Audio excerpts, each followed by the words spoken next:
President Trump on Wednesday threatened to halt federal funding to Michigan and Nevada over the distribution of absentee ballots in those states amid the ongoing coronavirus outbreak that has left more than 90,000 Americans dead. Breaking: Michigan sends absentee ballots to 7.7 million people ahead of primaries and the general election, Trump tweeted. This was done illegally and without authorization by a rogue Secretary of State. I will ask to hold up funding to Michigan if they want to go down this voter fraud path. Both Michigan and Nevada are considered potential swing states in the November election.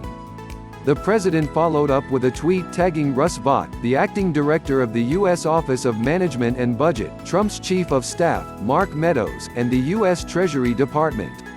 Trump's threat to halt funding was issued hours after floods forced the evacuation of about 10,000 people in central Michigan. He didn't specify what kinds of federal aid he would stop, or cite a legal basis for the action. The president is scheduled to visit a Ford ventilator assembly plant in Ypsilanti, Mich., on Thursday. On Tuesday, Michigan Secretary of State Jocelyn Benson announced a plan to send applications for absentee ballots to all registered voters in the state ahead of its elections in August and November. There have been more than 50,000 confirmed coronavirus cases reported in Michigan to date, and more than 5,000 deaths. By mailing applications, we have ensured that no Michigander has to choose between their health and their right to vote, Benson said in a statement. Voting by mail is easy, convenient, safe and secure, and every voter in Michigan has the right to do it. Under normal circumstances, it is up to voters to request an absentee ballot, which are restricted to those voters who are traveling or temporarily residing away from their usual residence. About a third of the states require a specific reason to vote by mail. More than half allow voters to request mail-in ballots without one. The president made the same threat against Nevada, again raising without evidence the specter of voter fraud. State of Nevada thinks that they can send out illegal vote-by-mail ballots, creating a great voter fraud scenario for the state and the U.S., Trump tweeted. They can't. If they do, I think I can hold up funds to the state. Sorry, but you must not cheat in elections.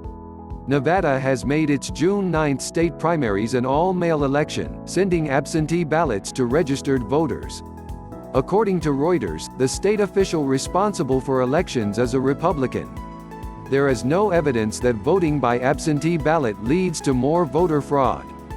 Trump himself voted by absentee ballot in the Florida primary in March. Yet he continues to rail against the practice. During a coronavirus briefing at the White House last month, Trump said he was opposed to mail-in ballots because people cheat. No, mail ballots, they cheat, he said. Okay, people cheat.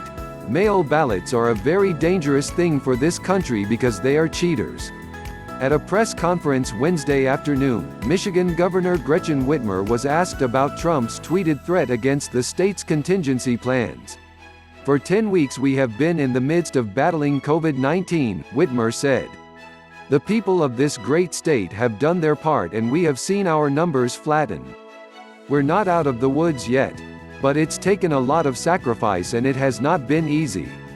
On top of this 100-year event, we have a 500-year event in a flood that has absolutely devastated a lot of families, a lot of communities, she continued. To see Twitter this morning, to see rhetoric like that is disheartening because I think it first shows you that there maybe was a lack of understanding of what the Secretary of State was doing. She said we're going to mail applications, not ballots. Shortly after Whitmer spoke, Trump issued another tweet that corrected the erroneous one, but reiterated the threat to halt federal funds. Whitmer added, "We gotta take politics out of this crisis moment and remember we're all Americans. We are all fighting for our lives here and for our economy. And we all got to get this right."